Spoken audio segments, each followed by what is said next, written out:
Hello friends, welcome back to my channel. आज मैं बात करने वाली हूँ कि बेबी अगर रात में नहीं सोता है, सही से नहीं सोता है, जल्दी जल्दी उठ जाता है, बार बार रोने लगता है, तो उसकी क्या क्या वजह हो सकती है, जिसको अगर आप दूर कर लेंगी तो आपका बच्चा पूरी रात आसानी से सोएगा और आप भी आसानी से सोएंगी। तो चलिए वीडियो शुरू करते हैं। लेकिन अगर वीडियो पसंद आएगी तो प्लीज़ लाइक कर दीजिएगा, पहले ही लाइक कर दीजिए वरना लास्ट में आप लाइक करना भूल जाएंगे। तो चलिए वीडियो को शुरू करते हैं। बच्चे के ना सोने की कई वजह हो सकती है। सबसे पहली वजह तो यही हो सकती है कि आपने बच्चे का रूटीन सही से सेट ना किया हो। बच्चे को अगर आप 5 बजे के टाइम में शाम में अगर सुला देती हैं, 5 बजे के बाद बच्चा किसी भी टाइम सो जाता है और वो 8 या 9 बजे तक सो लिया, तो जाहिर सी बात है कि आपका बच्चा फिर रात में नहीं सोएगा, बहुत ज़्यादा परेशान करेगा। तो इसलिए आपको ये टाइम टेबल तो बिल्कुल भी नहीं बनाना कि बच्चा शाम के टाइम सोए। आपको ये टाइम टेबल बनाना है कि बच्चा जब सुबह सो के उठा है, उसके बाद आपने उसको फीड कराया, आपने जो भी सॉलिड फूड देना है वो आपने दिया, और उसके बाद उसकी मसाज करना, उसको नहलाना धुलाना, पूरी तरह से आपने अपने बेबी को रेडी कर दिया। उसके बाद आपको उसको जगा के रखना है लगभग 12 बजे तक। आपको बच्चे को नहीं सोने देना है। अगर बच्चा बहुत छोटा है तो आप बच्चा जब सुबह उठा है तो आप उसके तेल मालिश वगैरह करके कपड़े वपड़े पहना के बच्चे को आधे घंटे के लिए सोने दे सकती हैं।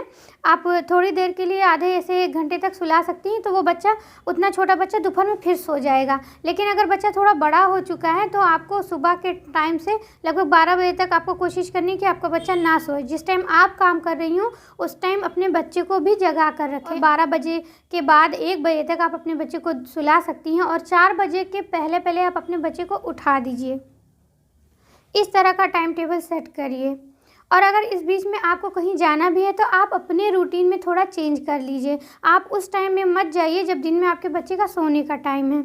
जब वो सो कर के उठ जाए फिर आप उसके बाद मार्केट जाइए, या आपको जहाँ भी जाना हो आप वहाँ जा सकती हैं।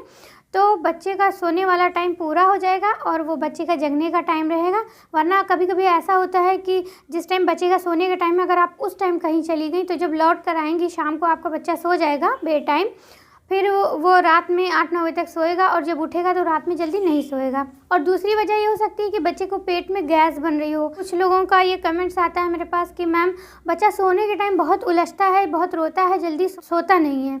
तो उसकी ये वजह भी हो सकती है कि आपके बच्चे को गैस बनी हुई हो या वो भूखा हो। अगर बच्चा भूखा होगा तब भी नहीं सोएगा, उसके पेट में गैस बनी होगी तब भी वो नहीं सोएगा। तो आप ये ज़रूर से चेक कर लीजिए कि बच्चे का पेट तना हुआ तो नहीं है, बच्चे के पेट में मिरोड़ तो नहीं हो रही है। अगर ऐसा कुछ है तो आप अजवाइन का पानी दे सकती हैं बच्चे को, उससे बच्चे को गैस वाली प्रॉब्लम दूर हो जाएगी। और कुछ एक्सरसाइज भी आती है बच्चों के लिए जो आप करा सकती हैं बच्चे को, तो उससे बच्चे को गैस सही हो जाएगी और वो आराम से सो जाएगा, उलझेगा नहीं। और अगर बच्चे का पेट नहीं भरा हुआ है तो आपको सुलाने से पहले दूध ज़रूर पिलाना है। आप ब्रेस्ट फीड कराती हैं तो आप अपने बच्चे को थोड़ी देर के लिए गोद में ले सकती हैं। तो फीड कराते हुए हल्की हल्की सी थपकी देंगी तो वो सो जाएगा आराम से और उसका पेट भी भर जाएगा। क्योंकि बच्चों को बहुत ही अच्छी फीलिंग आती है जब वो ब्रेस्ट फीडिंग करते हैं एक मदर के गोद में, तो ऐसे में उसका पेट भी भर जाएगा और वो जल्दी से सो जाएगा। और अगर बच्चा थोड़ा बड़ा हो गया तो आप उसकी आदत को धीरे धीरे चेंज कर दीजिएगा। उसकी गोद की आदत बिल्कुल भी मत डालिएगा, वरना बाद में आप बहुत ज़्यादा खुद परेशान हो जाएंगी। जब बच्चे का वेट थोड़ा बढ़ेगा तो आप उसको ज़्यादा देर तक गोद में नहीं ले पाएंगी। इसलिए इस चीज़ का बहुत ध्यान रखिएगा कि आपको धीरे धीरे बच्चे की गोद की आदत छुड़ा देनी है। वरना ऐसा होता है कि जब बच्चे को गोद की आदत लग जाती है तो जितनी देर आप गोद में लेकर उसको फीड कराएंगी बच्चा सो जाएगा, और जैसे ही आप लिटाने की कोशिश करेंगी तो वो जग जाएगा, जल्दी आप उसको लिटा नहीं पाएंगी, बहुत परेशानी होगी लिटाने में। और जब बच्चे को बिस्तर पे ही, बेड पे ही लिटा के सुलाने की आदत डालेंगी तो बच्चा गहरी नींद में धीरे धीरे आ जाएगा। वो अगर आपका ब्रेस्ट फीड करता है तब भी, और अगर आप उसको फार्मूला मिल्क देती हैं तब भी बच्चा आराम से बेड पे सो जाएगा। और कुछ बच्चों की आदत होती है कि वो बहुत जल्दी से जग जाते हैं या चौंक जाते हैं अचानक से। ऐसे बच्चा आपका सोया, कोई भी उसको हल्की सी आहट लगी किसी भी चीज़ की, कोई आया गया या कुछ किसी ने कोई सामान रखा, कुछ मतलब कोई भी खटपट की आवाज़ लगी तो बच्चा तुरंत जग जाता है या हिलने डुलने लगता है, उसकी नींद खुलने लगती है। तो ऐसे में आपको ये करना है कि जब आप अपने बेबी को सुलाएं तो सुलाने के बाद उसको करवट करा दीजिए और उसके पीठ की तरफ आप पिलो लगा दीजिए। बहुत ज़्यादा भारी पिलो नहीं लगाना है, बस एक नॉर्मल वेट का पिलो आप लगा दीजिए। जिससे बेबी को ये फ़ील होगा कि आप उसके पास हैं और वो आराम से सोया करेगा, थोड़ी थोड़ी देर पे या किसी भी छोटी मोटी आहट से नहीं जगेगा।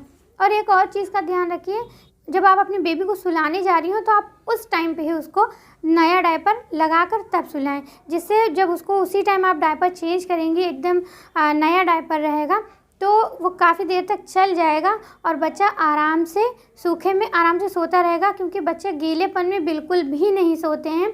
और अगर पहले ही से थोड़ा बहुत भरा हुआ है डायपर और आपने सुला दिया रात में, आप दिन में सुला सकती हैं अगर आपने थोड़ी देर पहले डायपर लगाया है, लेकिन जब आप रात में सुलाएं तो रात में हमेशा नया डायपर लगा कर ही सुलाएं, क्योंकि जब नया डायपर रहेगा बच्चा आराम से 3-4 घंटे तक सोएगा, फिर आपको पता भी होगा कि अब 3-4 घंटे हो गए, डायपर चेंज कर देना है। वरना अगर भरा हुआ डायपर आप लगा देंगी और वो पता नहीं कब वो लीक कर गया, आप भी सो गई, आप नहीं जान पाई, तो बच्चे को इससे ओदी भी लग सकती है, बच्चे को रैशेज़ भी हो सकते हैं, तो उसमें बच्चे और ज़्यादा उलझते हैं और बिल्कुल भी नहीं सोते हैं। और बच्चे को सुलाते टाइम आपको कपड़े हमेशा कंफर्टेबल ही पहनाने हैं, मौसम के हिसाब से आपको बच्चे को कपड़ा पहनाने हैं। अगर गर्मी का मौसम है तो आप कॉटन के हल्के हल्के कपड़े ही पहनाइए, जिससे बच्चा बहुत ज़्यादा कंफर्टेबल फील करे, आराम से सो जाए। और अगर सर्दियों का मौसम है तो सर्दियों के मौसम में सबका ये मानना होता है कि बच्चों को ज़्यादा सर्दी लगती है, हम बच्चों पे कपड़ों की ज़्यादा सी लेयर लाद देते हैं। तो वैसे तो जब बच्चा जग रहा है, कोई किसी की गोद में है या कहीं बाहर कोई टहला रहा है, तो ज़रूरी है कि बच्चे को अच्छे से ढक के रखें। लेकिन सुलाते टाइम अगर आपने 3-4 लेयर की हुई है बच्चे पे कपड़े की, तो उसमें से 1 या 2 कपड़े आप उतार सकती हैं, जिससे बच्चा कंफर्टेबल फील करे। क्योंकि जब आप उसको सुलाएंगी तो ब्लैंकेट तो ओढ़ाएंगी, तो वो ढका हुआ रहेगा, उसको सर्दी नहीं लगेगी, लेकिन कपड़ा कम रहेगा। तो जब बच्चे को करवट कराएंगी या बच्चा सोते हुए ही करवट चेंज करेगा या जैसे सीधा भी जैसे भी लेटाएंगी, तो बच्चा आराम से लेटेगा, उसको बहुत सुकून की नींद आएगी।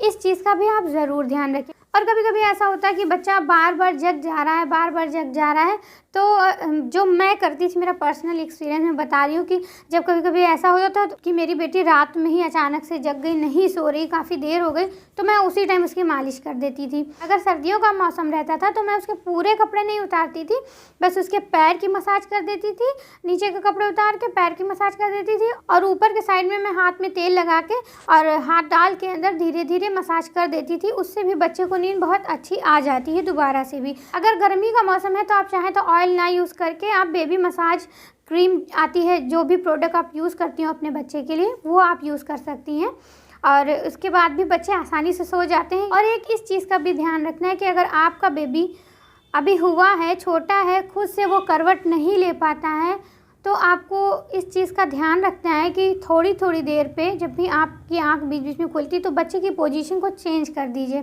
क्योंकि बच्चे करवट नहीं ले पाते हैं। अगर वो सीधा लेटा हुआ है या एक करवट आपने लिटा दिया, तो इससे जिस पोजीशन में वो है वो साइड उसकी बहुत ज़्यादा पेन होने लगेगा उसमें, तो इससे भी बच्चे कभी कभी जग जाते हैं। तो इसलिए उसकी पोजीशन चेंज कर दीजिए। और बच्चा अगर थोड़ा बड़ा भी है, 3-4 महीने से ऊपर का हो गया, करवट ले लेता है आराम से, तब भी बच्चे सोते में इतने ज़्यादा बेखबर हो जाते हैं, नहीं जान पाते हैं, और वो एक ही पोजीशन में देर तक सोया करते हैं। तो उनकी पोजीशन भी आप चेंज कर सकती हैं, इससे भी बच्चे को नींद अच्छी आएगी। और एक बात का और भी आपको ध्यान रखना है कि जब आपने अपने बेबी को फीड कराया है, उसको चाहे आपने ब्रेस्ट फीड कराया हो या फार्मूला मिल्क दिया हो, तब भी आपको दूध पिलाने के बाद अगर आपका बेबी सो भी गया है दूध पीते पीते, तब भी आपको उसको कंधे से लगा के हल्की हल्की से उसके पीठ पे थपकी देनी है आपको, तो उससे बच्चे को डकार आ जाएगी और जो गैस वगैरह है वो निकल जाएगी, उससे आपका बच्चा आसानी से सोता रहेगा। ये बहुत ज़रूरी चीज़ है, इसको तो आपको ज़रूर करना है, ख़ासकर उस टाइम पे जब आपका बेबी हुआ है। उससे लगभग 2-3 महीने तक बच्चों के साथ ऐसा होता है कि जब बच्चे होते हैं उनका डाइजेस्टिव सिस्टम काफ़ी वीक होता है, उतना ज़्यादा स्ट्रांग नहीं होता है, और बच्चे बैठ भी नहीं पाते हैं कि खुद से उनको डकार आ जाए, उनकी गैस निकल जाए। तो आपको इस तरह से थपकी देनी है फीड कराने के बाद, जिससे कि उसकी सारी गैस निकल जाए और वो आसानी से सो सके, बिना उलझे सो सके। और एक बात का और भी ध्यान रखिए, आप जिस कमरे में बच्चे को सुलाती हों, आप वहाँ की जब बच्चे को सुलाएं रात में, तो आप रात में लाइट ऑन करके मत सुलाएं। आप चाहे तो बिल्कुल भी लाइट ऑफ़ कर सकती हैं। अगर आपके रूम के बाहर कोई लाइट जल रही तो उसकी हल्की हल्की सी रोशनी आया करेगी, या चाहे तो आप नाइट बल्ब लगा सकती हैं। तो अंधेरा जब रहता है तो भी बच्चे अच्छे से सोते हैं। और जिस एरिया में आप अपने बच्चे को सुला रही हों, तो ये भी ध्यान रखें कि वहाँ थोड़ा सा सन्नाटा हो, बहुत ज़्यादा शोर ना हो। इन छोटी छोटी बातों का अगर आप ध्यान रखेंगी तो आपका बच्चा पूरी रात आराम से सोएगा। क्योंकि ये सब मैंने अपने बच्चों पे ये सारी ट्रिक आजमा के देखी है। क्योंकि जब मेरी बड़ी बेटी हुई तो मुझको भी कुछ इतना आइडिया नहीं था और काफ़ी परेशान होती थी, तो मैंने भी सारी ट्रिक अपनाई है धीरे धीरे, और इससे मुझे बहुत आराम मिलता था अपने बच्चों को सुलाने में। तो अगर आप भी इन सब छोटी छोटी टिप्स को अपनाएंगी तो आपका बच्चा भी आसानी से रात भर सोता रहेगा। उम्मीद करती हूँ मेरी ये वीडियो आपको अच्छी लगी होगी। अगर वीडियो पसंद आए तो प्लीज़ इसको लाइक ज़रूर करिए, और चैनल पर नए आए हैं तो इसको सब्सक्राइब ज़रूर करके बेल आइकन पर प्रेस ज़रूर कर दीजिए, और इसको ज़्यादा से ज़्यादा शेयर भी करिए।